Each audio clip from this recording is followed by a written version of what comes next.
আল্লাহ পাক রব্বুল আলামিন বলেন, আল্লাহু ইয়াতাওয়াফাল আনফুসা হিনা মাউতিহা ওয়াল্লাতী লাম তামুত ফী মানামিহা। মানুষ যখন মারা যায়, নফসগুলা যখন মৃত্যুবরণ করে, তখন সমস্ত রূহগুলাকে, আত্মাগুলাকে আল্লাহ নিজের কবজায় নিয়ে যায়। মানুষের মৃত্যুর সময় আমাদের রূহগুলাকে আল্লাহর কবজায় নিয়ে নেয়। ওয়াল্লাতী লাম তামুত ফী মানামিহা।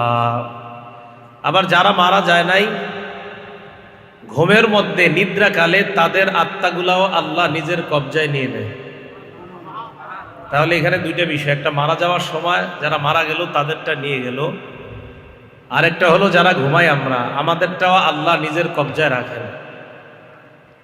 তবে ফায়ুমসিকুল্লাতী কদা আলাইহাল মাউতা, ঘুমের সময় যদি আমাদের আল্লাহ মরণ নির্ধারণ করে থাকে, তখন আল্লাহর কাছে যে আত্মাটা আল্লাহ কবজায় নিয়ে নেয়, এটা আর ফেরত দেয় না। ফায়ুমসিকুল্লাতী, আল্লাহ রেখে দেয় ওই আত্মাটা যেটার জন্য আল্লাহ ওই ঘুমন্ত অবস্থায় মারা যাওয়া ফায়সালা করেন, সেটা আর আল্লাহ ফেরত দেয় না, রেখে দেয়। এজন্য অনেকে ঘুম থেকে ওঠার পরে আমরা বলি লোকটা ঘুমে মারা গেছে, ঘুমে মারা গেছে এমন বলি। ওয়ায়ুরসিলুল উখরা ইলা আজালিম মুসাম্মা। আবার অনেককে আল্লাহ ঘুম থেকে ওঠার পর তাদের আত্মাগুলা তাদেরকে নির্দিষ্ট একটা সময় পর্যন্ত আল্লাহ ফিরিয়ে দেয়। তাহলে একটা হলো মরণের সময় আত্মা কবজায় নিয়ে নেয় চিরতরে, এটা আর দিবেন আল্লাহ। আরেকটা হলো আমরা যখন ঘুমাই তখনও আমাদেরকে আল্লাহ কবজায় নিয়ে নেয়, নিদ্রাকালে আমাদেরকে কবজায় নেয়। ওই ঘুম থেকে যদি আল্লাহ চায় তাহলে জাগ্রত হওয়ার পর আবার সেই আত্মা ফেরত দিবে, আর আল্লাহ না চাইলে সেটা ফেরত দিবে না, যদি চান সেটা ফেরত দেয়। এজন্য আমাদের 24টা ঘন্টা জাগ্রত এবং নিদ্রা উভয় অবস্থা আল্লাহর রসুলের সুন্নাহ মোতাবেক যদি আমরা কাটাইতে পারি, তো আশা করা যায় আমাদের মৃত্যুটাও সুন্দর হবে। ঘুমের মধ্যে যদি মারা যায়, ওই মারা যাওয়ার সময় যদি কারো মরণ হয়ে যায়, একটু ভাবেন একটা ছেলে রাতের বেলা হেডফোন কানে লাগিয়ে গান শুনতে শুনতে রাতে মারা গেল, কত ভয়ঙ্কর একটা অবস্থা। তো এই জাতীয় মৃত্যু তো এটা তো কাম্য না। মুসলিম শরীফের 2878 নম্বর হাদিস, এই হাদিসের বর্ণনাকারী জাবের রাদিয়াল্লাহু তাআলা আনহু। عن جابر بن عبد الله رضي الله تعالى عنهما قال سمعت النبي صلى الله عليه وسلم يقول يبعث كل عبد على ما مات। রাসূল সাল্লাল্লাহু আলাইহি সাল্লাম বলেন, প্রত্যেকটা মানুষ, প্রত্যেকটা বান্দাকে ওই অবস্থায় উঠানো হবে যে অবস্থায় সে মারা যাবে। এখন একটু চিন্তা করেন, আমি আপনি গান শুনতে শুনতে হেডফোন লাগিয়ে টেলিভিশনটা ছাড়া অবস্থায়, অশ্লীল সিনেমা চলা অবস্থায় ঘুমায়া গেছেন, ওই অবস্থায় মারা গেছেন।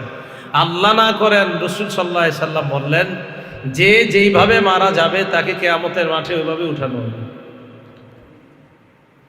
তো এই জন্য ঘুমের মধ্যে যদি আত্মা আল্লাহ একবারে নিয়ে নেয়, যে আমাদেরকে মৃত্যুর ফয়সালা করে নেয়, তাহলে আমার আপনার ঘুমটা যদি খারাপ অবস্থা হয়, দোয়া ছাড়া হয়, সুন্নাহ মোতাবেক না হয়, তাহলে আবার আপনার হাসরের ময়দানটা ওরকম হবে।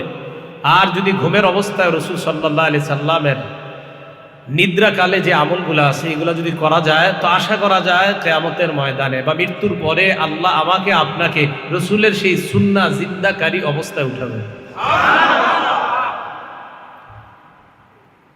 তিরমিজি শরীফের 3398 নাম্বার হাদিস, 3398।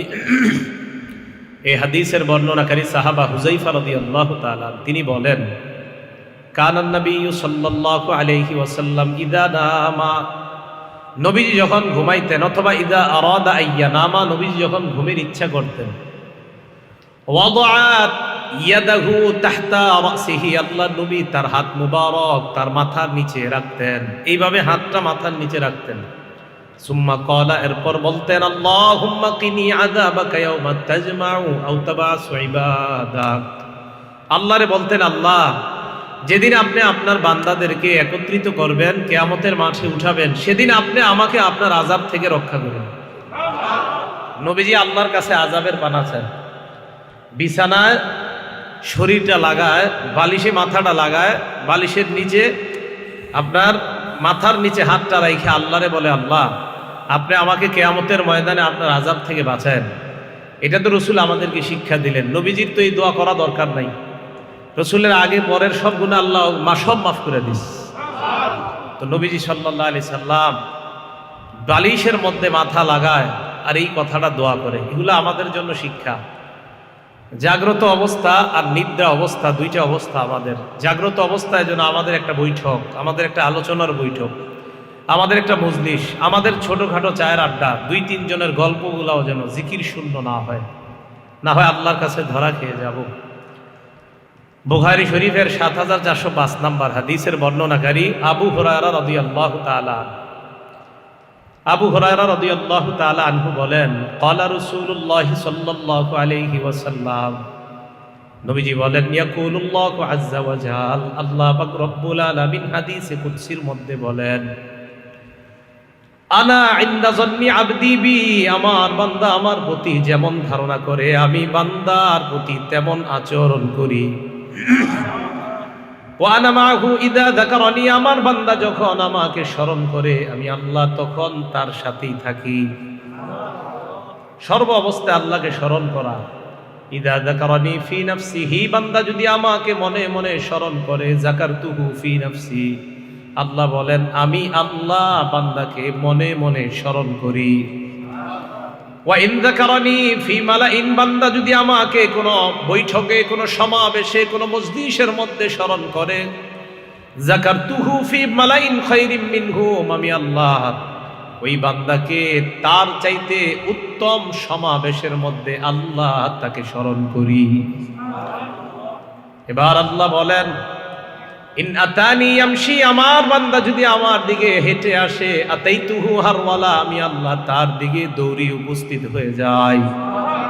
এটা একটা বর্ণনা। আরেকটা সুন্দরভাবে আসছে, আল্লাহ বলেন আমার বান্দা যদি আমার দিকে ইন তাকাররাবা ইলাইয়া বিশিবরিন, এক বিগত পরিমাণ অগ্রসর হয়, তাকাররাবতু ইলাইহি জিরাআ, আমি আল্লাহ তার দিকে 1 হাত পরিমাণ অগ্রসর হয়ে যাই। ওয়া ইন তাকাররাবা ইলাইয়া জিরাআ, আমার বান্দা যদি আমার দিকে 1 হাত পরিমাণ অগ্রসর হয়, তাকাররাবতু ইলাইহি বাআ, আমি আল্লাহ তার দিকে 1 বাহু পরিমাণ উপস্থিত হয়ে যাই।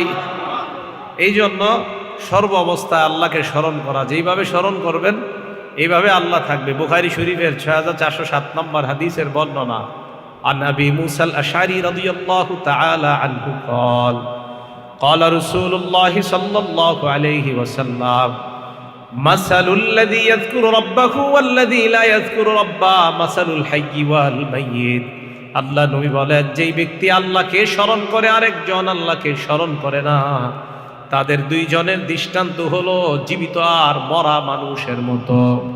যারা আল্লাহকে স্মরণ করে তাদের দৃষ্টান্ত জীবিত ব্যক্তির মতো, আর যারা আল্লাহকে স্মরণ করে না তাদের দৃষ্টান্ত মরা মানুষের মতো। সপ্তাহ যায়, মাস যায়, এমনও মানুষ আছে মাসের পর মাস নামাজ পড়ে না। অনেকে তো জুমার নামাজ পড়ে, অনেকে জুমার নামাজও পড়ে না। এমনও মানুষ আছে সমাজের মধ্যে পাবেন যে আল্লাহকে এত পরিমাণে ভুলে যায়, স্মরণ করারও সময় পায় না। রসুল আকরাম সাল্লাল্লাহু আলাইহি সাল্লামের ভাষা অনুযায়ী কোনো মানুষ নিজেকে মুসলমান দাবি করে, বছর মাস চলে যায়, নামাজ পড়ে না, আল্লাহরে একবারও ডাকে না, এই মানুষটা দুনিয়াতে থাকে অট্টালিকার মধ্যে, আরেকজন নামাজি বস্তির মধ্যে থাকে। এই 2 জনের মধ্যে রসুল বলেন বস্তির মানুষটা জিন্দা, আর ওই অট্টালিকায় থাইকে আল্লাহরে স্মরণ না করা মানুষটা মরা। এই জন্য রসুল আকরাম সাল্লাল্লাহু আলাইহি সাল্লাম আমাদেরকে জীবিত মৃত উভয় অবস্থায় কিভাবে আমরা চলতে পারি এই বিষয়গুলো আমাদেরকে জানিয়ে দিলেন। রসুল আকরাম সাল্লাল্লাহু আলাইহি সাল্লামের সাহাবা আবু সাঈদ খুদরি রাদিয়াল্লাহু তাআলা আনহুর বর্ণনা, মুসনাদে আহমদ একটা কিতাব, এই কিতাবের 11731 নম্বর হাদিস। এই হাদিসের মধ্যে আসছে, আন আবি সাঈদিন আল খুদরি রাদিয়াল্লাহু তাআলা আনহু قال قال رسول الله صلى الله عليه وسلم استكثروا من الباقيات الصالحات, নবীজি বলেন তোমরা বেশি বেশি এমন কাজ করো যেই কাজগুলো অবশিষ্ট থাকবে। যেই কাজ দুনিয়ার মধ্যে অবশিষ্ট থাকবে, মানে এর উদ্দেশ্য হলো যেই কাজটা তুমি করার পরেও ওই কাজের সওয়াব তোমার জারি থাকবে, সব ধ্বংস হয়ে যাবে, এই কর্মটা ধ্বংস হবে না। এমন কাজ তোমরা বেশি বেশি করো। সাহাবারা প্রশ্ন করলেন, মা হিয়া ইয়া রাসূলুল্লাহ, এমন কাজ কি আমাদেরকে আপনি জানায় দেন। আল্লাহ নবী বললেন, এই কাজ, এই হাদিসের মধ্যে নবী 5টা কাজের কথা বললেন। 1 নাম্বার আত-তাকবীর, আল্লাহু আকবার বেশি বলা। 2 নাম্বার আত-তাহলিল, লা ইলাহা ইল্লাল্লাহ বেশি বলা। 3 নাম্বার আত-তাহমিদ, আলহামদুলিল্লাহ বেশি বলা। 4 নাম্বার আত-তাসবিহ, সুবহানাল্লাহ বলা। 5 নাম্বার লা হাওলা ওয়ালা কুওয়াতা ইল্লা বিল্লাহ বলা। এক হাদিসের মধ্যে আল্লাহ নবী বলেন, লা হাওলা ওয়ালা কুওয়াতা ইল্লা বিল্লাহ কানজুম মিন কুনুজিল জান্নাহ। লা হাওলা ওয়ালা কুওয়াতা ইল্লা বিল্লাহ, অভাবগ্রস্ত ব্যক্তিরা যদি বেশি পাঠ করে তাহলে তাদের অভাব অনটন দূর হয়ে যাবে, কারণ সে জান্নাতের ধনভাণ্ডার অর্জন করতেছে। এই জন্য আমাদের সময়গুলা এগুলা যেন অনর্থক না কাটে, জিকির শূন্য না থাকে। ক্বালা রাসূলুল্লাহ সাল্লাল্লাহু আলাইহি ওয়াসাল্লাম, আল্লাহ নবী বলেন, নি'মাতানে মাগবুনুন ফীহিমা কাসীরুম মিনান নাস। মানুষ 2টা নিয়ামতের ব্যাপারে বড়ই উদাসীন। 1 নাম্বার সিহা, সুস্থতা। 2 নাম্বার আল ফারাগ, অবসরতা। সুস্থতা নামক নিয়ামতের সময় শয়তান মানুষকে প্রচুর পরিমাণে গুনাহ করায়, অবসর সময়ে শয়তান মানুষকে গুনাহ করায়। অবসর আছেন, শুক্রবার দিন অফিস নাই, ওই দিন মানুষকে শয়তান গুনাহ করায়। বাসে বসা, ঢাকা যাইতে দীর্ঘ সময়ের প্রয়োজন, এখন জ্যামের মধ্যে বসা, কি করবেন? শয়তান তখন আপনাকে গুনাহের মধ্যে লিপ্ত করাইতে চায়। অবসর সময়গুলাকে শয়তান মানুষের মাধ্যমে গুনাহ করাইতে চায়। সুস্থ অবস্থায় শয়তান মানুষকে গুনাহ করাইতে চায়। নবীজি বলেন, আমার উম্মত এই 2টা বিষয়ে বেশি উদাসীন। একটা হলো সুস্থতা, আরেকটা অবসরতা। এই জন্য সত্যি কথা, সুস্থতার সময় যেই পরিমাণ আল্লাহ আল্লাহ বলা যায়, অসুস্থতার সময় চাইলেও ওই পরিমাণ আল্লাহ বলা যায় না। সুস্থতার সময় যেই পরিমাণ সুবহানাল্লাহ বলতে পারবেন, অসুস্থতার সময় চাইলেও পারবেন না, কষ্ট হবে, আসবে না। তাই নবীজি বললেন, সুস্থতাটা, এই নিয়ামতের সময় মানুষ বড় উদাসীন। আরেকটা হলো অবসর সময়, এই সময়গুলোতে মানুষ বড় উদাসীন। আল্লাহ আমাদের সকলকে সময়ের মূল্যায়ন আর সুস্বাস্থ্যের মূল্যায়ন করার তৌফিক দান করেন।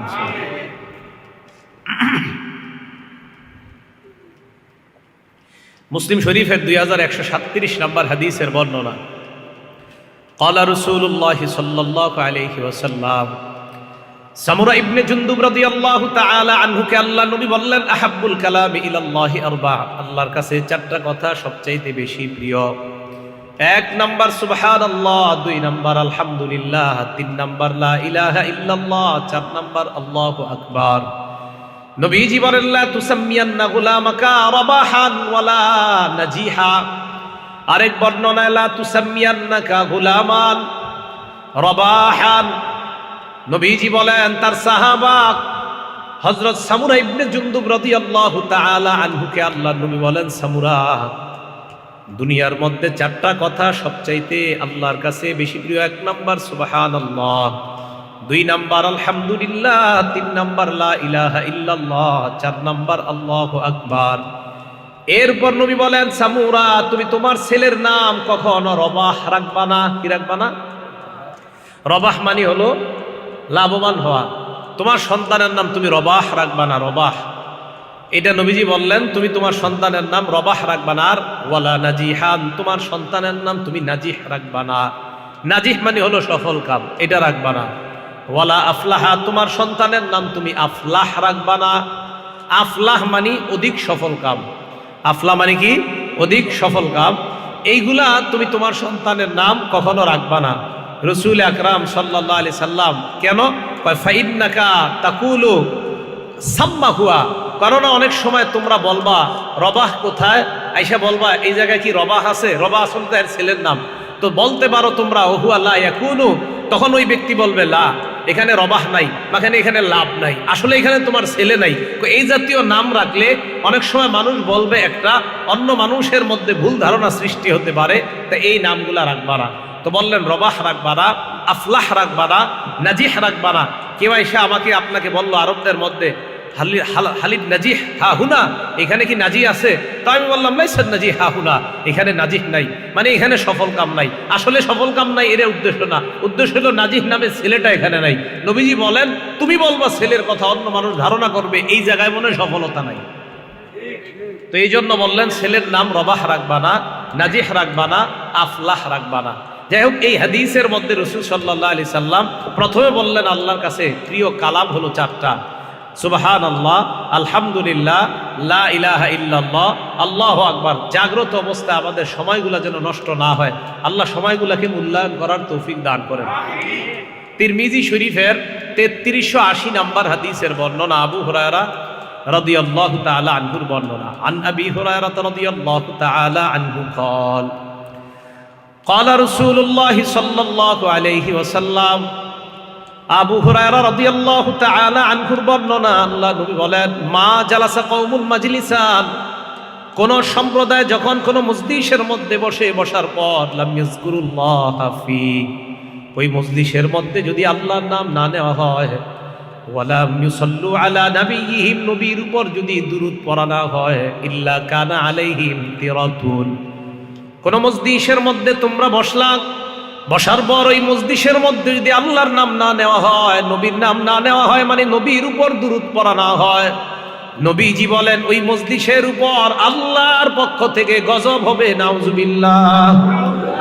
তিরাতুন শব্দের অর্থ আফসোসের কারণ, হতাশার কারণ। নবীজি বলেন ফা ইনশাআ গফারা ওয়া ইনশাআ আযাবা, আল্লাহ চাইলে ওই মজলিসের মানুষগুলাকে মাফ করতে পারেন, আল্লাহ চাইলে ওই মজলিসের মানুষগুলাকে শাস্তি দিতে পারেন। রাসূল আকরাম সাল্লাল্লাহু আলাইহি সাল্লাম বলেন, কোন সম্প্রদায় এক মজলিসে বসার পর সেখানে যদি আল্লাহর নাম না নেয়, রাসূল সাল্লাল্লাহু আলাইহি সাল্লামের উপর যদি দুরূদ না পড়ে, ইল্লা কানা আলাইহিম তিরাতুন, তাহলে তাদের জন্য আফসোসের কারণ হবে, হতাশার কারণ হবে, গজবের কারণ হবে। এই জন্য আমাদের কোনো বৈঠক, কোনো মজলিস যেন আল্লাহর জিকির শূন্য না থাকে। এই জন্য একটু চিন্তা করেন, যেই মজলিসের মধ্যে 3 ঘন্টা গানের কনসার্ট হয়, শুরু থেকে শেষ পর্যন্ত ওই মজলিসের মানুষগুলার কি অবস্থা। রাসূল সাল্লাল্লাহু আলাইহি সাল্লাম বলেন, যেই মজলিসে আল্লাহর নাম না নেওয়া হয়, রাসূল সাল্লাল্লাহু আলাইহি সাল্লামের উপর দুরূদ পড়া না হয়, ওই মজলিসের জন্য আফসোসের কারণ তথা আল্লাহর পক্ষ থেকে গজবের কারণ ওই মজলিস। এই জন্য রাসূল আকরাম সাল্লাল্লাহু আলাইহি সাল্লাম জাগ্রত অবস্থায় আমাদের একটা বৈঠকও যেন জিকির শূন্য না হয়। আবু দাউদ শরীফের এক হাদিসে বলেন, আমি আর উনি দুইজনে বসে রয়েছি এক জায়গায়, এমনি দুইজন বসে কথা বলতেছি, নবী বলেন এই দুইজনের মজলিসটাও যেন জিকির শূন্য না হয়। আবু দাউদ শরীফ হাদিস নাম্বার 4855 নাম্বার হাদিস।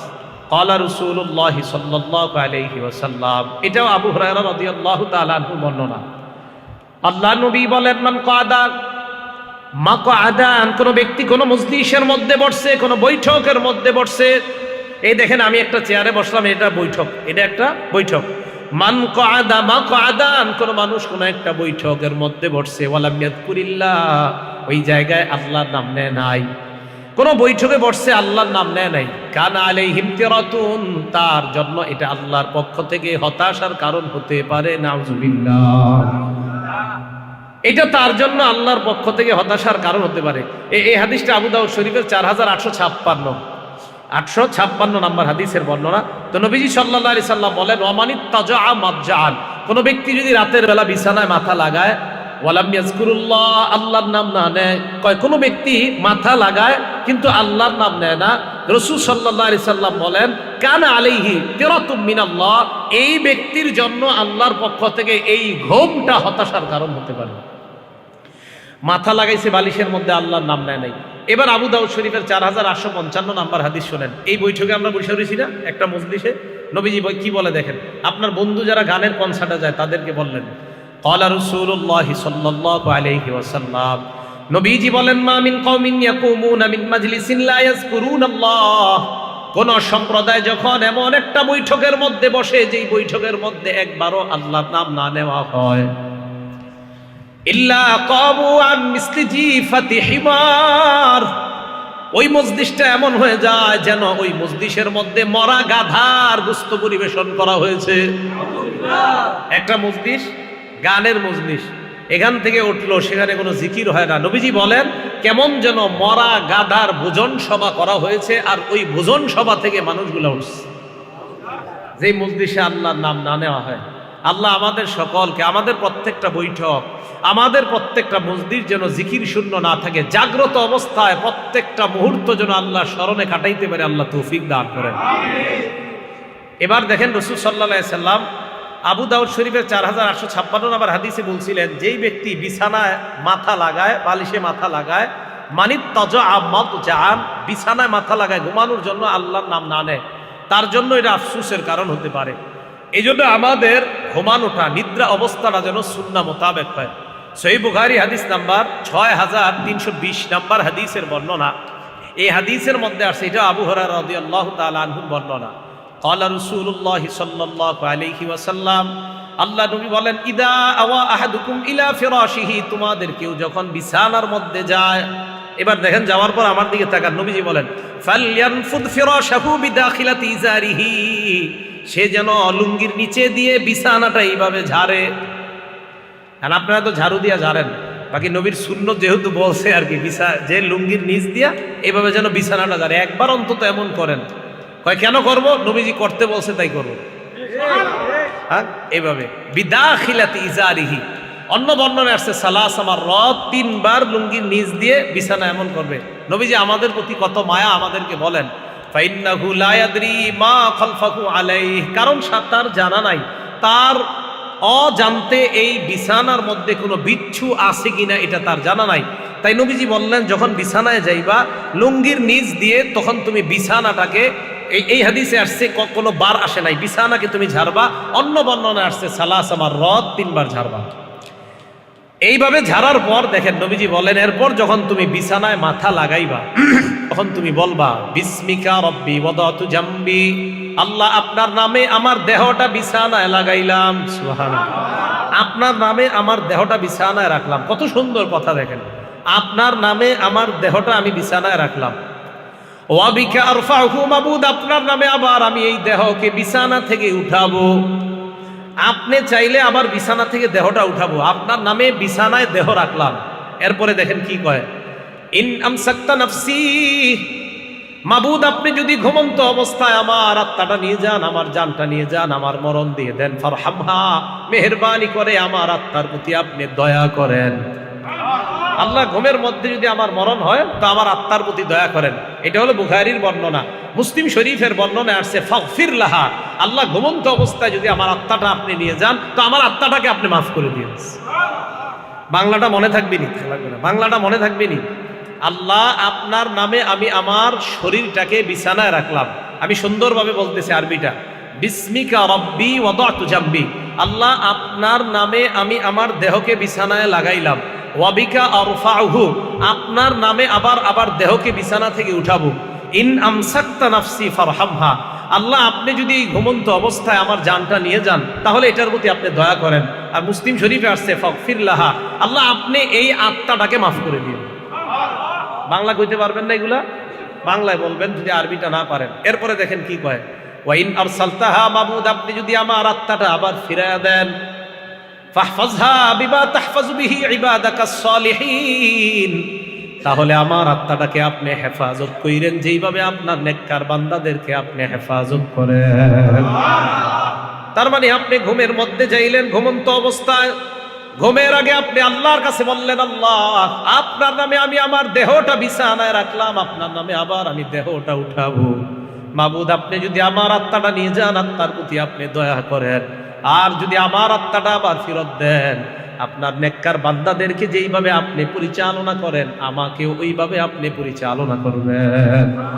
তাদেরকে যেইভাবে হেফাজত করেন, আমার আত্মাটা এইভাবে হেফাজত করেন। এবার আসেন আগের কথা, মুসলিম শরীফের একটা হাদিস, 2878 নম্বর হাদিস শোনাইলাম, যে হাদিসে নবী বলছেন, ইউবাসু কুল্লু আবদিন আলা মা মাত, প্রত্যেক বান্দাকে ওই অবস্থায় উঠানো হবে যে অবস্থায় সে মারা যাবে। আপনি এই দোয়াগুলা কইরা বিছানায় মাথা রাইখা নবীর সুন্নাহ মোতাবেক ঘুমাইলেন, ইনশাআল্লাহ কিয়ামতের ময়দানে যদি আপনি অবস্থায় মারা যান, তো আল্লাহ আপনাকে কিয়ামতের মাঠে রাসূলের সুন্নাহ জিন্দা করা অবস্থায় উঠাবে। সুবহানাল্লাহ। বিপরীতে যদি হেডফোন লাগায় গান শুনতে শুনতে ঘুমান, আল্লাহ আমাদেরকে হেফাজত করেন, আল্লাহ আমাদেরকে হেফাজত করেন। মুসলিম শরীফের 2714 নম্বর হাদিসের বর্ণনা। এই হাদিসের মধ্যে আসছে, ক্বালা রাসূলুল্লাহ সাল্লাল্লাহু আলাইহি ওয়াসাল্লাম, আল্লাহ নবী বলেন, যখন তোমরা বিছানায় যাও, যাওয়ার পর ফাল্লিসাম্মিল্লাহ, আল্লাহর নাম নিবা। তাহলে বিসমিল্লাহ বলে গেলেন। যাওয়ার পর ওয়াইযা আরাদা আইয়াত্তাজিআ, যদি তুমি ঘুমাইতে চাও, ফাল্যাত্তাজি আলা শিক্কিহিল আইমান, তাহলে তুমি ডান কাত হয়ে তুমি শুইবা। শুইতে চাইলে ডান কাত হয়ে শুইবা। এবার আপনি ডান কাত হলেন, এটা একটা। আরেকটা হলো মাথার নিচে হাত রেখে আপনি আল্লাহরে বলবেন, আল্লাহ আপনি কিয়ামতের ময়দানে আমাকে আপনার আযাব থেকে রক্ষা করেন।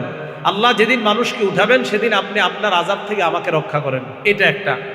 আর আয়াতুল কুরসিটা যদি আপনি পড়তে পারেন তো সারা রাত সমস্ত বিপদ আপদ থেকে আল্লাহ আপনাকে হেফাজত করবেন। সারা রাত আল্লাহ আপনাকে হেফাজত করবে। আর আমার আগের আলোচক বলছেন সূরা ইখলাস, ফালাক, নাস এগুলা পড়তে। তো এগুলোর তো আলাদা আলাদা বৈশিষ্ট্য আছে। রাসূল আকরাম সাল্লাল্লাহু আলাইহি সাল্লাম এক হাদিসের মধ্যে বলেন, সহিহ বুখারীর 515 নম্বর হাদিস, এই হাদিসের মধ্যে আসছে, ক্বালা রাসূলুল্লাহ সাল্লাল্লাহু আলাইহি ওয়াসাল্লাম, আয়াজিজু আহাদুকুম আন ইয়াকরা সুলুসাল কুরআন, তোমাদের কেউ কি কোরআনের 3 ভাগের 1 ভাগ পড়তে অক্ষম? ফি লাইলা, এক রাতে। এক রাতে তোমাদের কেউ কি কোরআনের 3 ভাগের 1 ভাগ পড়তে অক্ষম? এই কথা বলার পর ফাশাক্কা যালিকা আলাইহিম, সাহাবাদের কাছে ব্যাপারটা কষ্টকর মনে হয়। এমনি 10 পারা কোরআন পড়তে পারে অনেক সাহাবারা, কিন্তু সবাই তো পারে না। সাহাবাদের মধ্যে কয়েকজন বললেন, আইয়ুনা ইউতিকু যালিকা ইয়া রাসূলুল্লাহ, আমাদের মধ্যে কে পারবে এমন কোরআনের 3 ভাগের 1 ভাগ এক রাখতে পড়তে? হুজুর এমন কে আছে? আল্লাহ নবী বললেন, আল্লাহুল আহাদুস সামাদুস সুলুসুল কুরআন, কুল হুয়াল্লাহ সূরাটা কোরআনের 3 ভাগের 1 ভাগ, একবার পড়বা 10 পারা কোরআনের সওয়াব পেয়ে যাইবা। তাই বিছানায় মাথা লাগা সূরা ইখলাস একবার পড়বেন 10 পারা, 2 বার পড়বেন 20 পারা, 3 বার পড়বেন তো আল্লাহ পাক 30 পারা কোরআনের সওয়াব দিয়ে দিবেন। মুসলিম শরীফের হাদিস, হাদিস নাম্বার 811 নাম্বার হাদিস। এই হাদিসের মধ্যে আসছে, قال رسول الله صلى الله عليه وسلم ان الله جزأ القرآن ثلاثه اجزاء, নিশ্চয়ই আল্লাহ কোরআনকে 3 ভাগে ভাগ করেছেন। বলেন কোরআনকে কয় ভাগে ভাগ করেছেন? ওয়াজআলা কুল হুয়াল্লাহু আহাদ জুজআম মিন আজজাইল কুরআন, সূরা ইখলাসকে আল্লাহ কোরআনের 3 ভাগের 1 ভাগ বানিয়েছেন। এবার একটা মজার হাদিস শুনাই, মুসলিম শরীফের 812 নাম্বার হাদিস। এই হাদিসের মধ্যে আসছে, রাসূল আকরাম সাল্লাল্লাহু আলাইহি সাল্লাম সাহাবাদেরকে বললেন, উহশুদু উহশুদু, কাছে আসো কাছে আসো। আপনাদেরকে বলার যাবে না, না কাছে আসো আপনারা না, মানে হাদিসে বলছে। এখন আপনাদেরকে এই মুহূর্তে বললে কষ্ট হবে, কারণ এই তো কাছে আইছেন, আর বললে সমস্যা হবে, পরে আমরা দুইজনে মেরে নেব।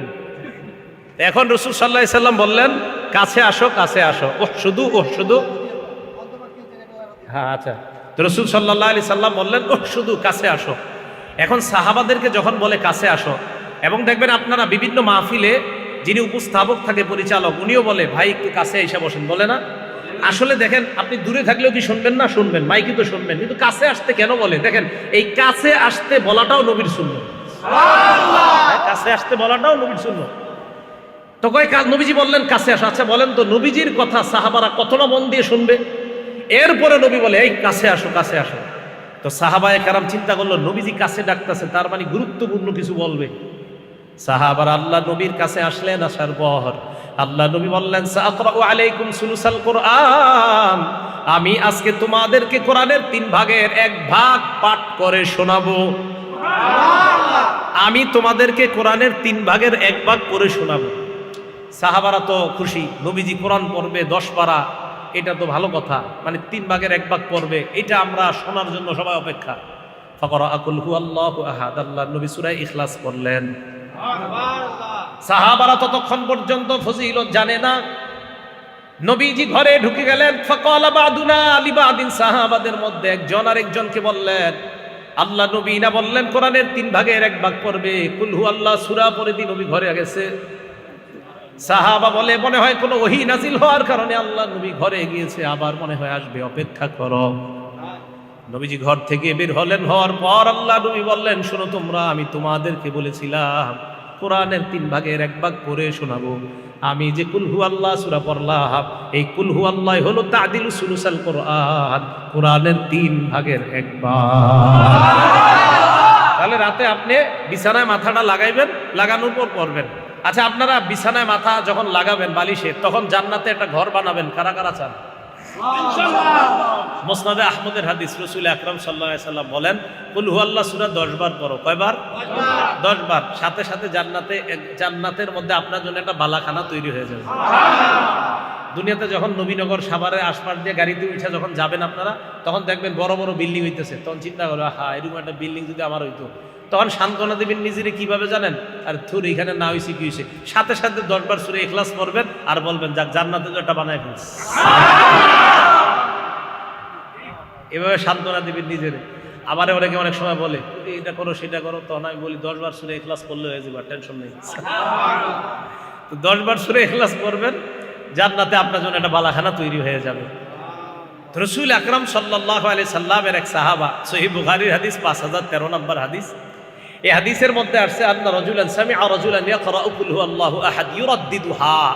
এক ব্যক্তি সূরা ইখলাস খালি বেশি বেশি পড়ে। ফালাম্মা আসবাহা জাআ ইলা রাসূলিল্লাহি সাল্লাল্লাহু আলাইহি ওয়াসাল্লাম।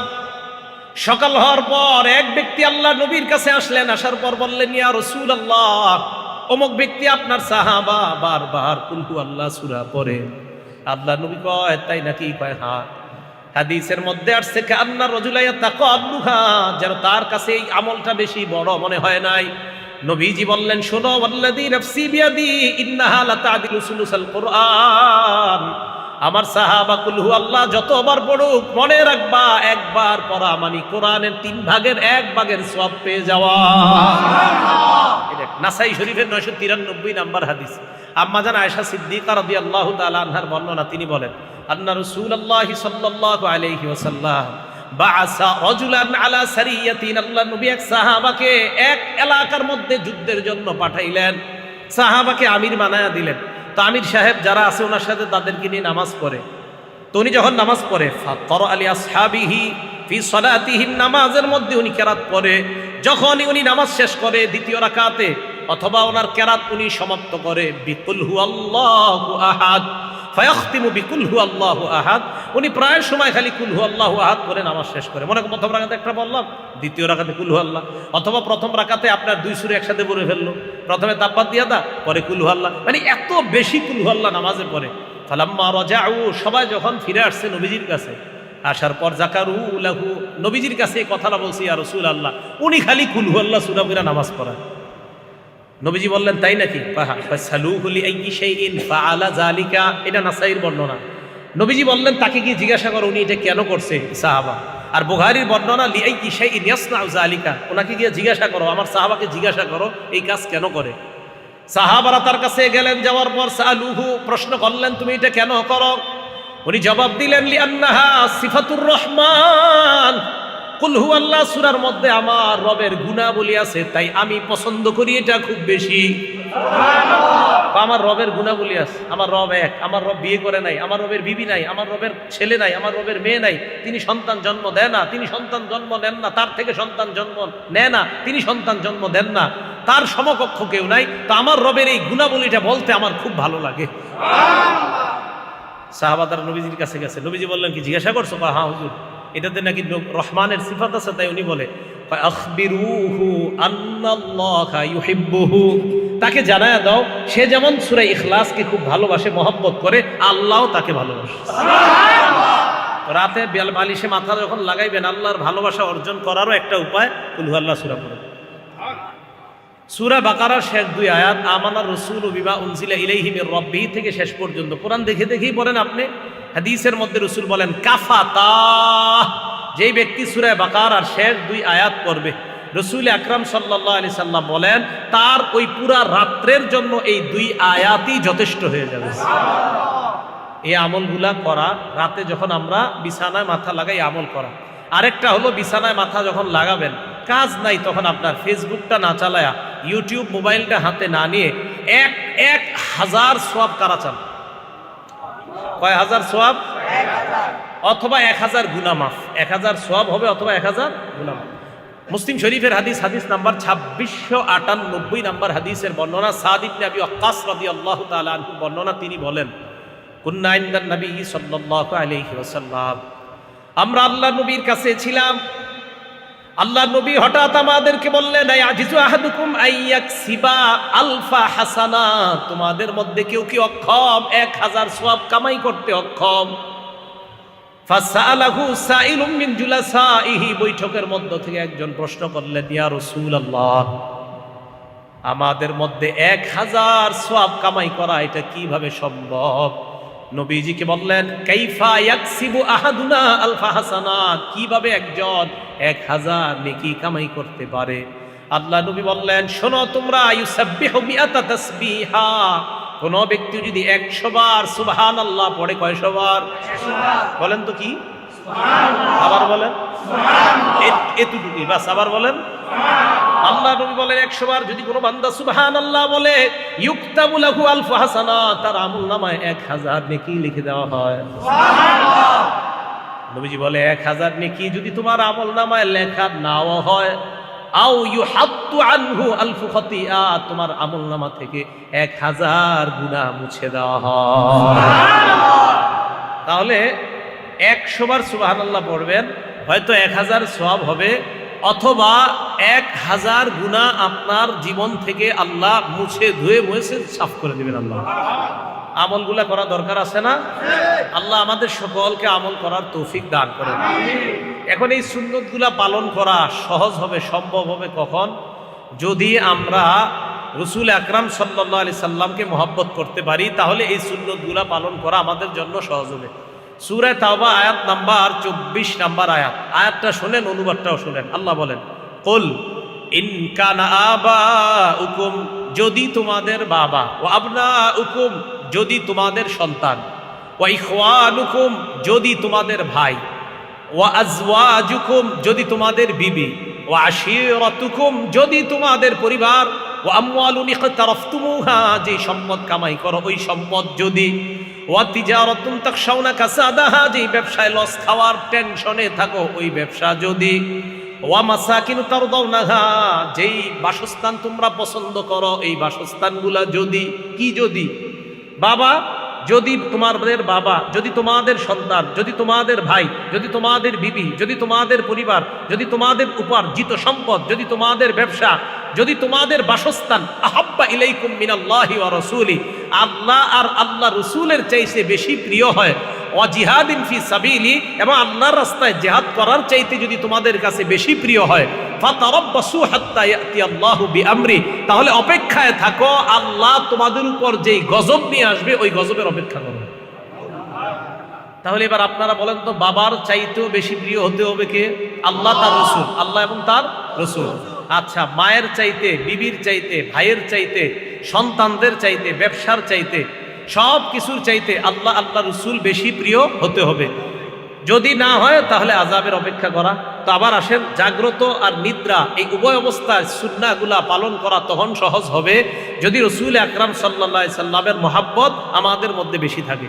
দেখেন, আমাদের মাঝে একটা অবহেলিত সুন্নতের নাম মেসওয়াক। একটা অবহেলিত সুন্নতের নাম কি? মেসওয়াক। রাসূল আকরাম সাল্লাল্লাহু আলাইহি সাল্লাম, আরেকটা কথা, যখন আপনারা রাতের বেলা ঘুমাবেন, ক্বালা রাসূলুল্লাহি সাল্লাল্লাহু আলাইহি ওয়াসাল্লাম, আল্লাহ নবী বলেন, ইদা আওয়াইতা ইলা ফিরাশিক ফাতাওয়াদ্দা ওযুআকা লিস-সালাহ, নামাজের জন্য যেইভাবে ওযু করো ঘুমের আগে ঠিক ওইভাবে ওযু করবা। তাহলে রাতের বেলা ঘুমের আগে ওযু করা, ঘুমের আগে কি করা? আচ্ছা, ওই ওযুর আগে একটা কাজ করবেন, মেসওয়াক করা। বলেন কি করা? মেসওয়াক করা। বলছিলাম একটা অবহেলিত সুন্নতের নাম বর্তমানে মেসওয়াক। অথচ রাসূল আকরাম সাল্লাল্লাহু আলাইহি সাল্লাম বলেন, সহিহুল জামে 2375 নম্বর হাদিস, 2375, এই হাদিসের মধ্যে রাসূল আকরাম সাল্লাল্লাহু আলাইহি সাল্লাম বলেন, উমিরতু বিসসিওয়াক হাত্তা খাশিতু আন আদরাদা, আমার মেসওয়াকের ব্যাপারে এত বেশি বলছে আল্লাহ তাআলা, জিবরাইলের মাধ্যমে এত বেশি হুকুম করছে, আমার মনে হলো যে মেসওয়াক করতে করতে না জানি আমার দাঁতগুলা পড়ে যায়, এত বেশি আমি আশঙ্কা করে ফেললাম। 376 নম্বর হাদিস, রাসূল আকরাম সাল্লাল্লাহু আলাইহি সাল্লাম বলেন, উমিরতু বিসসিওয়াক হাত্তা খাশিতু আইয়ুক্তাবা আলাইয়া, আমাকে আল্লাহর পক্ষ থেকে এত বেশি মেসওয়াক করতে বলা হলো, আমি আশঙ্কা করে ফেললাম না জানি মেসওয়াক করাটা আমার উপর আল্লাহ ফরজ করে দেয়। বুখারী শরীফের 887 নম্বর হাদিস, ক্বালা রাসূলুল্লাহি সাল্লাল্লাহু আলাইহি ওয়াসাল্লাম, লাউলা খাশিতু, নবীজি বলেন, লাউলা, আমি যদি আশঙ্কা না করতাম, লাউলা আন আশুক্কা আলা উম্মতি, আমি যদি আমার উম্মতের ব্যাপারে আশঙ্কা না করতাম, লা আমারতুহুম বিসসিওয়াকি ইনদা কুল্লি সালাহ, আরেক বর্ণনায় মা কুল্লি সালাহ, আমি যদি আমার উম্মতের জন্য কষ্টকর মনে না করতাম, লাউলা আন আশুক্কা আলা উম্মতি, আমার উম্মতের জন্য যদি কষ্টকর না হতো তো উম্মতকে বলতাম 5 ওয়াক্ত নামাজের আগে যেন মেসওয়াক করে। 5 ওয়াক্ত নামাজের আগে কি করে? নবীজি 5 ওয়াক্ত নামাজ না, এমনি মেসওয়াক করতেন। অনেক সময় এমনি, প্রায় সময় নবীজি মেসওয়াক করতেন। আবু মাসুদ আনসারী রাদিয়াল্লাহু তাআলা আনহুর বর্ণনা, নাসাই শরীফের প্রথম পৃষ্ঠাটা খুললে 3, 5, 8 নাম্বার হাদিস, তিনটা মেসওয়াকের সম্পর্কে উনি বলেন, আবু মাসুদ বলেন, নবীজির কাছে দাখালতু আলা রাসূলিল্লাহ ওয়া হুয়া ইয়াস্তান্নু, নবীজির কাছে যাইতাম, যাওয়ার পরেই দেখতাম উনি মেসওয়াক করে। এমনি একটা সময় গেছি, গিয়ে দিয়ে মেসওয়াক করতেছে। ওয়া তরফু সিওয়াক আলা লিসানি, দেখতাম মেসওয়াকের মাথাটা জিহ্বার মধ্যে আছে। ওয়া হুয়া ইয়াকুলু আ আ, নবীজি আ আ করতেন। আমারটা সুন্দর হয় নাই, নবীজিরটা নিশ্চিত অনেক সুন্দর ছিল এই আ আ করাটা।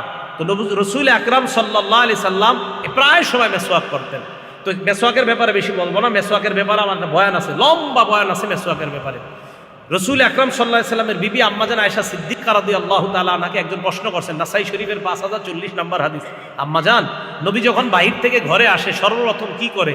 আম্মাজান কয়, আর কি করবে? বাদা আবিস সিওয়াক, সর্বপ্রথম মেসওয়াক করে, ঘরে ঢুইকাই মেসওয়াক করে। তা আজকে থেকে আপনারা এখন এই আজকে থেকে ওয়াদা করেন ইনশাআল্লাহ, যাদের মেসওয়াক আছে, যারা নাই কিনে নেবেন, আর যাদের আছে তারা আপনারা বাসায় গিয়ে আজকে সর্বপ্রথম মেসওয়াক করবেন। রাজি আছেন? এটার দ্বারা কি হবে? নবীজির সাথে আপনার গোপন একটা সম্পর্ক তৈরি হবে, যেটা আপনি কাউকে বলতেও পারবেন না, কেউ বুঝবেও না। বাকি নবীর সাথে আপনার গভীর, নিবিড় এবং গোপন সম্পর্ক তৈরি হবে। আমি সত্যি বলছি, সম্পর্ক তৈরি হবে। তো রাসূল আকরাম সাল্লাল্লাহু আলাইহি সাল্লামের এই সুন্নাহগুলো পালন করা তখন সহজ হবে আল্লাহ রসুলের মহব্বত যখন আমাদের মাঝে সবচেয়ে বেশি হবে। মুসলিম শরীফের 43 নম্বর হাদিস, এই হাদিসের মধ্যে আসছে, ক্বালা রাসূলুল্লাহ সাল্লাল্লাহু আলাইহি ওয়াসাল্লাম, আল্লাহ নবী বলেন, সালাসুন মান কুন্না ফীহি ওয়াজাদা বিহিন্না হালাওয়াতাল ঈমান, 3টা গুণ যদি কোনো মানুষ অর্জন করে ফেলে, 3টা গুণ যদি কারো মধ্যে থাকে, ওই ব্যক্তির মধ্যে আল্লাহ পাক রব্বুল আলামিন ঈমানের স্বাদ তৈরি করে দেয়। 3 গুণ যদি কেউ অর্জন করে, কারো মধ্যে 3টা গুণ থাকে, ওয়াজাদা, এই ব্যক্তি পাবে, বিহিন্না, এই 3 গুণের মাধ্যমে হালাওয়াতাল ঈমান, ঈমানের স্বাদ উপভোগ করতে পারবে।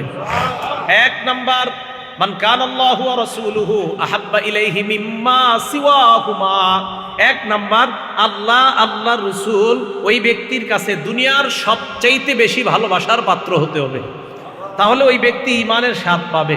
2 নাম্বার, ওয়া আইয়ুহিব্বাল মারআ লা ইউহিব্বুহু ইল্লা লিল্লাহ, কোন মুসলমান অন্য কোন মুসলমানকে ভালোবাসা একমাত্র আল্লাহর জন্য ভালোবাসা। 3 নাম্বার, রাসূল বলেন, ওয়া আইয়াকরাহা আইয়াউদা ফিল কুফরি বাদা আন আনকাদাহুল্লাহু মিনহু কামা ইয়াকরাহু আইয়ুকযাফা ফিন্নার, আমরা আগুনের মধ্যে পড়া যেমন অপছন্দ করি, ওই ব্যক্তিকে আল্লাহ কুফরি থেকে ফিরিয়ে আনার পর ওই ব্যক্তি কুফরিতে যাওয়াটাও তেমন অপছন্দ করে, যেমন ভাবে ওই ব্যক্তি আগুনে যাওয়াটা যেমন অপছন্দ করে, কুফরিতে যাওয়াও যদি তার কাছে তেমন অপছন্দ হয়, তাহলে তার অন্তরের মধ্যে আল্লাহ ঈমানের স্বাদ তৈরি করে দেন। তাহলে 3টা, 1 নাম্বার, মান কানাল্লাহু ওয়া রাসূলুহু আহাব্বা ইলাইহি, আল্লাহ রসুল সবচাইতে বেশি মহব্বতের পাত্র হতে হবে। বুখারী শরীফের 15 নম্বর হাদিস, আনাস ইবনে মালিক রাদিয়াল্লাহু তাআলা আনহুর বর্ণনা, ক্বালা রাসূলুল্লাহ সাল্লাল্লাহু আলাইহি ওয়াসাল্লাম, আল্লাহ নবী বলেন, লা ইউমিনু আহাদুকুম হাত্তা আকুনা আহাব্বা ইলাইহি মিন ওয়ালিদিহি ওয়া ওয়ালাদিহি ওয়ান নাসি আজমাইন, তোমাদের মধ্যে ততক্ষণ কেউ পরিপূর্ণ ঈমানদার হতে পারবে না যতক্ষণ না পর্যন্ত আমি নবী মুহাম্মদ তোমাদের কাছে বাবার চাইতে, তোমার সন্তানের চাইতে, দুনিয়ার সমস্ত মানুষের চাইতে বেশি প্রিয় না হব, সব চাইতে বেশি মহব্বতের পাত্র যদি আমি না হই, তোমরা পরিপূর্ণ ঈমানদার হতে পারবা না। আরেকটা বিষয় দেখেন, আপনার মন অনেক কিছুই চায়। রাত্রে ঘুমানোর সময় আপনার মন চাইবে, আরে থুর আজকে মেসওয়াক না করলে কি হবে।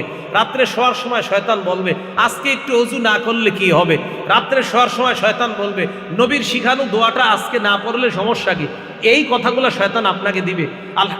আল আরবাউন আন-নবুবিয়্যা কিতাবের নাম, হাদিস নাম্বার 41 নম্বর হাদিস, নবীজি বলেন, ক্বালা রাসূলুল্লাহ সাল্লাল্লাহু আলাইহি ওয়াসাল্লাম, লা ইউমিনু আহাদুকুম হাত্তা ইয়াকুনা হাওয়াহু তাবআন লিমা জিতু বিহি, আমি নবী যা নিয়ে এসেছি এই নিয়ে আসাটাকে যদি তোমাদের অন্তর, তোমাদের দিল, তোমাদের নফস, তোমাদের চাহিদা, তোমাদের অন্তর যদি আমি যা নিয়ে এসেছি এটাকে যদি অনুসরণ করতে না পারো, আমি বলছি এইভাবে ঘুমানো, এটা যদি তোমার দিল না চায়, আমি বলছি অজু করা, এটা যদি তোমার দিল না চায়, আমি বলছি এইভাবে মাথার নিচে হাতটা রেখে এই দোয়া পড়া, এটা যদি তোমার মন না চায়, আমি বলছি এইভাবে তুমি ডান কাত হয়ে ঘুমানো, এটা যদি তোমার দিল না চায়, লা ইউমিনু, তুমি পরিপূর্ণ ইমানদার হতে পারো নাই। রাসূল বলেন তোমার দিল চাইবে আমার বিরুদ্ধে কাজ করা, ওই দিলের বিরোধিতা করে তুমি যখন আমি রাসূলের সুন্নাহ আদর্শকে গ্রহণ করবা তখন পরিপূর্ণ ইমানদার হতে পারবে। লা ইউমিনু আহাদুকুম হাত্তা ইয়াকুনা হাওয়াহু তাবআ। আমাদের কুপ্রবৃত্তি, আমাদের চাহিদাগুলা গুনাহ করতে চায়। নবীজি বলে আমি যা নিয়ে আসছি এই নফসকে এটার অনুসারী বানাও। আমি যা নিয়ে আসছি নফসকে এই আমার আনিত বিধানের, আমি আল্লাহ রসুলের পক্ষ থেকে, মানে আল্লাহ আর আমার পক্ষ থেকে যে বিধান দিলাম এই বিধানের অনুসারী তোমার নফসকে বানাও, তাহলে তুমি পরিপূর্ণ ইমানদার হবে। এবার দেখবেন সত্যি সত্যি ঘুমানোর সময় আমরা যাতে সুন্নাহ বহির্ভূত ঘুমাই, শয়তান কতভাবে ধোঁকা দেয়। যে একদিন যদি এরকম তুই এইভাবে মেসওয়াক এক উক্ত নামাজে না করলে কি হয়, পকেটে মেসওয়াক আছে আপনার, এরপরে না করলে কি হয়। হ্যাঁ, একটা হলো জামাত দাঁড়ায় গেছে ঠিকই আপনি, কিন্তু আপনি জামাত ইচ্ছাকৃতভাবে যদি না ধরতে পারেন তো বুঝবেন শয়তান কোনো কাজে ব্যস্ত রাখছে আপনারে, এই জন্য আসতে পারেন নাই, আর আইসা আজকে মেসওয়াকটাও করতে পারেন নাই। এগুলা শয়তানের কুপ্রবৃত্তি, আমাদের শয়তান আমাদেরকে অন্যভাবে চালাইতে চায়। তো নবীজি বলে তোমার এই নফসকে আমার আনিত যে বিষয়গুলা এগুলার অনুসারী যতক্ষণ না বানাতে পারবা ততক্ষণ পরিপূর্ণ ইমানদার হতে পারবা না। আল্লাহ পরিপূর্ণ ইমানদার হওয়ার তৌফিক দান করেন। আনাস রাদিয়াল্লাহু তাআলা আনহুর আরেকটা বর্ণনা, মুসলিম শরীফের 2639 নম্বর হাদিসের বর্ণনা। আনাস ইবনে মালিক রাদিয়াল্লাহু তাআলা আনহু বলেন, বাইনা আনা ওয়া রাসূলুল্লাহ খারিজাইনি মিনাল মসজিদ, আমি এবং আল্লাহ রাসূল মসজিদে নববী থেকে বের হইতেছিলাম। লাকিনা রাজুলান ইনদা সুদ্দাতিল বাব, দরজায় এক ব্যক্তির সাথে আমার আর রাসূলের সাক্ষাৎ। ওই ব্যক্তি আল্লাহ রাসূলকে বললেন, ইয়া রাসূলুল্লাহ মাতাস সাআহ, হুজুর কিয়ামত কবে হবে? নবীজি জবাব দিলেন, মা আদাত্তালাহা, কিয়ামতের প্রস্তুতি নিছনি। ওই ব্যক্তি জবাব দিলেন, হুব্বুল্লাহ ওয়া রাসূলিহি, আল্লাহ নবীর মুহাব্বত, এটাই হলো আমার প্রস্তুতি। আমি আল্লাহকে ভালোবাসি, আল্লাহ রাসূলকে ভালোবাসি, এটাই আমার প্রস্তুতি। নবীজি বললেন, ফাইন্নাকা মা মান আহবাবতা, তুমি যাকে মুহাব্বত করো কিয়ামতের ময়দানে তার সাথেই তুমি থাকবা। আনাস বলেন, ফামা ফারিহনা বাদাল ইসলাম আশাদ্দা ফারহান বাদা কাউলিন নবী সাল্লাল্লাহু আলাইহি ওয়াসাল্লাম আনতা মামান আহবাবতা। আল্লাহ নবী যখন বললেন তুমি যাকে মহব্বত করো কিয়ামতের ময়দানে তার সাথে থাকবা, হযরতে আনাস বলেন নবীর এই কথা বলার পর, ইসলাম গ্রহণ করার পর এত খুশি আমরা আর কখনো হই নাই। আনাস বলেন নবীর এই কথা এত খুশি হয়েছি কেন? আনাস বলেন, ফাআনা উহিব্বুল্লাহ, আমি আল্লাহরে ভালোবাসি, ওয়া রাসূলা, আল্লাহ রাসূলকে ভালোবাসি, ওয়া আবা বকরিন, আবু বকরকে ভালোবাসি, ওয়া উমর, উমরকে ভালোবাসি, ওয়া আরজু আন আকুনা মাহুম, আমার আশা আমি তাদের সাথেই হাসরে থাকবো, তাদের সাথেই জান্নাতের আশেপাশে থাকবো। আনাস বলেন, ওয়া ইনলাম আমাল বিআমালিহিম, যদিও আমি তাদের মতো আমল করতে পারি নাই, তবে আমার আশা হাসরে আমি তাদের আশেপাশেই থাকবো। এই হাদিস দ্বারা কি বোঝা যায় বলেন তো? আমরা যাদেরকে মহব্বত করব তাদের মতো যদিও এত বেশি আমল করতে পারবো না, আসলে সম্ভব না, সাহাবাদের মতো তো আপনি আমল জীবনে করতে পারবো না, কিন্তু মহব্বত করবো, যে না নবীর সাহাবাদেরকে মহব্বত করি, রসুলকে মহব্বত করি, আশা করা যায় নবী সাহাবাদের ওলামাদের আশেপাশে আমরা থাকবো ইনশাআল্লাহ। এবার বিপরীত দিকে দেখেন তো, আপনি মহব্বত যদি অন্য কাউরে করেন। আরেকটা হাদিস শোনেন তাহলে, মুসলিম শরীফের 2640 নাম্বার হাদিস, আগেরটা বললাম 2639, এটা হলো 2640। এই হাদিসের বর্ণনাকারী আব্দুল্লাহ ইবনে মাসউদ রাদিয়াল্লাহু তাআলা, আব্দুল্লাহ ইবনে মাসউদ রাদিয়াল্লাহু তাআলা বলেন, জাআ রাজুলুন ইলা নবী সাল্লাল্লাহু আলাইহি ওয়াসাল্লাম, এক ব্যক্তি আল্লাহ নবীর কাছে আসলেন। আসার পর আল্লাহ নবীকে বললেন, ইয়া রাসূলুল্লাহ কাইফা তারা ফি রাজুলিন আহাব্বা কওমান ওয়া লাম্মা ইয়ালহাক বিহিম, হুজুর ওই ব্যক্তির ব্যাপারে আপনি কি বলেন যেই ব্যক্তি কোনো সম্প্রদায়কে ভালোবাসে? আপনাদের এলাকার কোনো মানুষ আলেমদেরকে মহব্বত করেন, কিন্তু আলেমদের মতো এত পরিমাণ আমল করতে পারেন না, আসলেই পারবেন না, সারাক্ষণ তারা হয়তো কল আল্লাহ না হয় কলা রসুলুল্লাহ নিয়ে আসে, তো সারাক্ষণ সওয়াবের মধ্যে থাকে, বিশেষ করে হেফজখানা মুক্তবে যারা আছে তারা তো 24 ঘন্টা। এখন আপনাদের এলাকার কেউ আলেমদেরকে মহব্বত করেন কিন্তু তাদের মতো আমল করতে পারেন না।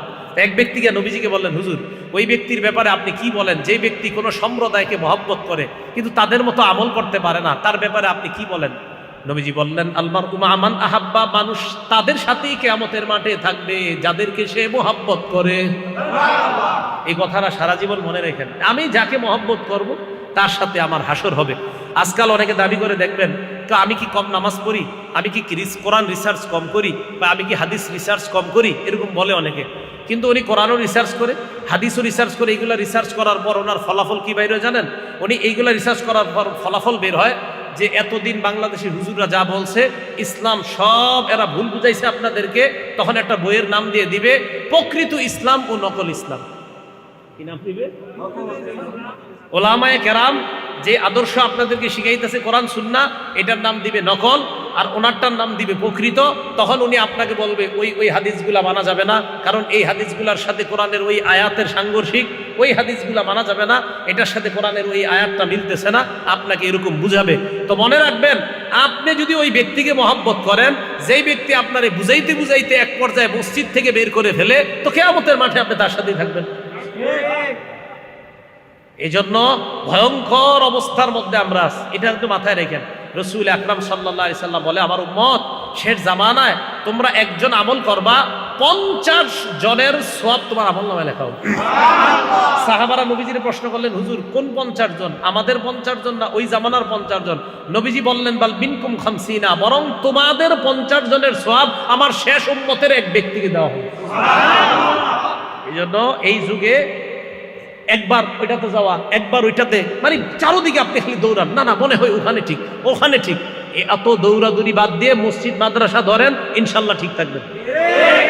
অত দৌড়াদৌড়ি বাদ দেন, খালি চারোদিকে খোঁজে কোথায় যাবে কোথায় যাবে, এক পেরেশানির মধ্যে যায়াটা হঠাৎ কয়, হুজুর এতদিনে প্রকৃতি ইসলাম বুঝছি, এতদিন বুঝিনি। এই কথাগুলা যখন আপনাদেরকে কেউ বুঝাবে, ওই লোকটাকে পাল্টা বলবেন, চলেন আমাদের মাদ্রাসার মোতামিম সাহেবের কাছে আপনাকে নিয়ে যাই। তখন বলবে, আমার কাজ আছে, অন্যদিন আসবো।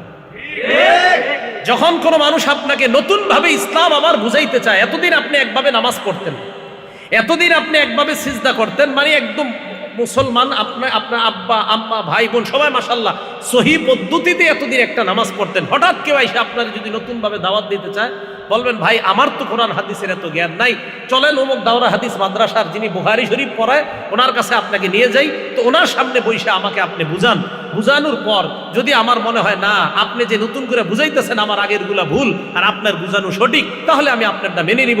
তখন উনি দুইটা অপশন বলবে আপনাকে, এক বলবে এরা কি বুঝে, দ্বিতীয় বলবে আমার সময় নাই। যখন এই কথা বলবে তখনই বুঝবেন এর মধ্যে সমস্যা আছে। আরে ভাই আমি কিন্তু বলছি না ওনার জ্ঞান নাই, তো উনি সমস্যা কোথায়? শাইখুল হাদিস সাহেবের সাথে একটু বসতে, ওনার সমস্যাটা কোথায়? তো এই জন্য আপনাদেরকে চারোদিক থেকে বিভিন্ন ভাবে বোঝানো হবে। রসুল আকরাম সাল্লাল্লাহু আলাইহি সাল্লামের মহব্বত রাখেন, নবীজি সাল্লাল্লাহু আলাইহি সাল্লামের মহব্বত অন্তরে লালন করেন। একটা কথা মনে রাখবেন, 28 পারা 2 নম্বর পৃষ্ঠা সূরা মুজাদালার 11 নম্বর আয়াতে আল্লাহ বলেন, ইয়ারফাইল্লাহুল্লাযীনা আমানু মিনকুম, তোমরা যারা ঈমানদার, এই তোমাদের ঈমানদারদের মর্যাদা আল্লাহ বাড়ায়। আবার বলেন, কাদের মর্যাদা আল্লাহ বাড়ায়? আবার বলেন, কাদের মর্যাদা? এখানে আমরা ইনশাআল্লাহ সবাই ঈমানদার না? আলেম আসিনি এখানে? এবার কি করে দেখেন, আল্লাযীনা উতুল ইলমা দারাজাত, আর তোমরা ঈমানদারদের মধ্যে আবার আলেম যারা, তাদেরকে আবার আল্লাহ স্পেশাল মর্যাদা দেন। আপনি কাদের সমালোচনা করছেন? এই জন্য আপনি কাকে মহব্বত করেন, যাকে মহব্বত করবেন তার সাথে আপনার হাসর। তো রাসূল সাল্লাল্লাহু আলাইহি সাল্লাম উনি প্রশ্ন করলেন, ইয়া রাসূলুল্লাহ, আমি এমন ওই ব্যক্তির ব্যাপারে আপনি কি বলেন যেই ব্যক্তি কোনো সম্প্রদায়কে মহব্বত করে কিন্তু তাদের মতো আমল করতে পারে নাই? নবীজি বলেন, আল মারউ মা'a মান আহাব্বা, যেই ব্যক্তি যাকে মহব্বত করে সে তার সাথেই থাকবে। তো আমরা যেন সাহাবায়ে কেরাম, উলামায়ে কেরাম, রাসূল আকরাম সাল্লাল্লাহু আলাইহি সাল্লামের মহব্বত অন্তরে ধারণ করতে পারি, আল্লাহ তৌফিক দান করেন। সাহাবাদের সমালোচনা যদি কেউ করে, আলেমদের সমালোচনা যদি কেউ করে, তাবিদের সমালোচনা কেউ করে, ইমামদের সমালোচনা যদি কেউ করে, এই সমালোচনায় কখনো কান দিবেন না। ইমাম আবু হানিফার সমালোচনা যদি কেউ করে, ইমাম বুখারীর সমালোচনা যদি কেউ করে, ইমাম শাফি রহমতুল্লাহ আলাইহির সমালোচনা যদি কেউ করে, ইমাম মুসলিম রহমতুল্লাহ আলাইহির সমালোচনা যদি কেউ করে, ইমাম মালিক রহমতুল্লাহ আলাইহির সমালোচনা যদি কেউ করে, ইমাম আবু দাউদের সমালোচনা যদি কেউ করে, ইমাম তিরমিজি, ইমাম নাসাই ওনাদের সমালোচনা যদি কেউ করে, ইমাম আহমদ ইবনে হাম্বল ওনাদের সমালোচনা যদি কেউ করে আপনার মুখের সামনে, তখন আপনি বলবেন ভাই আমি তো জানি ওনারা শ্রদ্ধেয় ইমাম, ওনাদের ব্যাপারে কোনো কথা থাকলে আমাকে না বইলা পাশে একটা মাদ্রাসা আছে দাওরায়ে হাদিস, এখানে চলেন, এই মাদ্রাসায় আলেমদের সাথে একটু কথা বলেন, বলার পর ওনাদের সামনে বইলেন যে এই ইমাম এই ছিল, তখন আমি কথাগুলো শুনবো। অন্যথায় কারো কথায় কান দিয়েন না। আরে ভাই আপনার নিজের ইমানের আমল নিয়েই তো আপনার টেনশন থাকা দরকার। আপনি আইছেন আবু হানিফারে নিয়ে টেনশন করতে, আপনার এত টেনশন ইমাম আবু হানিফারে নিয়ে, ইমাম বুখারীকে নিয়ে এত টেনশন, আপনার কি পরিমাণ টেনশন! সুবহানাল্লাহ, মাঝে মাঝে চিন্তা করি যে সাধারণ জনগণের এত টেনশন ইমাম আবু হানিফারকে নিয়ে।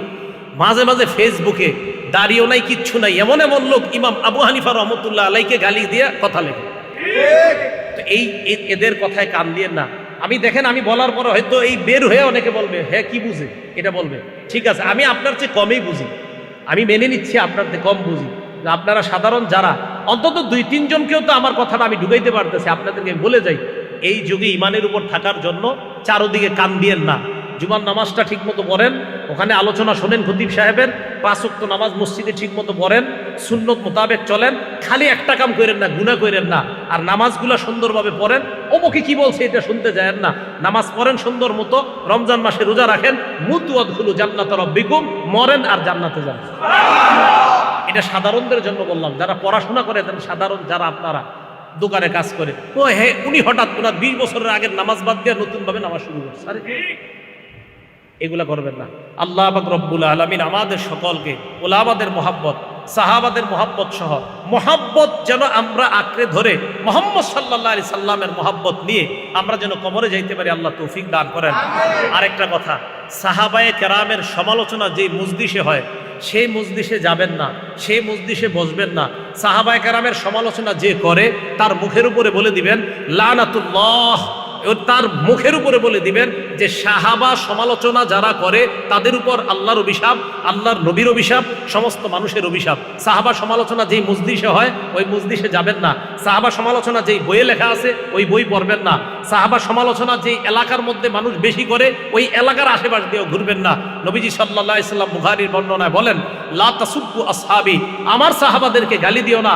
মনে রাখবা তাদের কেউ, তোমাদের কেউ উহুদ পাহাড় পরিমাণ দান করা, তোমাদের কেউ উহুদ পাহাড় পরিমাণ যদি দান করো, এই দান করাটা আমার সাহাবার 1 হাত পরিমাণ অথবা 2 হাত পরিমাণ যে দান, ওই দানের কাছেও বুঝতে পারবা না। এই জন্য তাদেরকে গালি দেওয়া যাবে না। তাহলে আমি মহাব্বতের ধারাটা বুঝাইতে চাইতেছি, ওলামায়ে কেরাম তাদেরকেও মহব্বত করব, আল্লাহ আল্লাহ পীর মাশায়েখদেরকে মহব্বত করব, ইমামদেরকে মহব্বত করব, তাবিঈদেরকে মহব্বত করব, তাবে তাবিঈনদেরকে মহব্বত করব, সাহাবাদেরকে মহব্বত করব, সমস্ত নবীদেরকে মহব্বত করব, আল্লাহকে মহব্বত করব। এই মহব্বত অন্তরে ঢুকিয়ে বাতিল থেকে বেঁচে থেকে, বেদাত থেকে বেঁচে থেকে, হকের উপর অটল থেকে যেন আমরা দুনিয়া থেকে বিদায় নিতে পারি, আল্লাহ তৌফিক দান করেন। তাহলে আগের মূল কথায় ফিরে আসি, জাগ্রত আর নিদ্রা উভয় অবস্থাটা যেন রসুলের সুন্নাহ মোতাবেক কাটে। আর রসুলের সুন্নাহ মোতাবেক তখনই সম্ভব হবে যখন নবীজির মহব্বত অন্তরে আমরা লালন করতে পারবো। আল্লাহ পাক রব্বুল আলামিন সকলকে কথাগুলোর উপর আমল করার তৌফিক দান করেন। আমিন। ওয়া আখিরু দাওয়ানা আনিল হামদুলিল্লাহি রাব্বিল আলামিন।